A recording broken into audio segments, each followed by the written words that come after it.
di SPT ada misalnya yang berangkat tidak. Nah, tapi itu SPT-nya aja yang berangkat seperti itu, tempel aja. Nah, saya pikir untuk tahun ini dan berikutnya, saya pikir ini saya jamin untuk tidak ada temuan itu. Karena apa? Yang penting itu hadir orangnya. Jangan sampai orangnya tidak hadir, kemudian SPT-nya ada. Nah, ini yang membahayakan. Dan itu yang saya bilang sama teman-teman itu, yang harus berubah itu adalah kita. Perjalanan dinas ini bukan tidak boleh, ya. Tetapi jangan sampai nanti perjalanan dinas ini ada unsur yang tidak pas.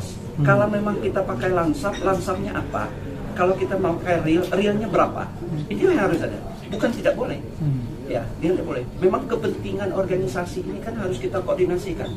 Kita koordinasikan aja sekarang ini masih seperti ini posisi kita. Apalagi kita tidak koordinasikan seperti itu. Apalagi ada aturan baru.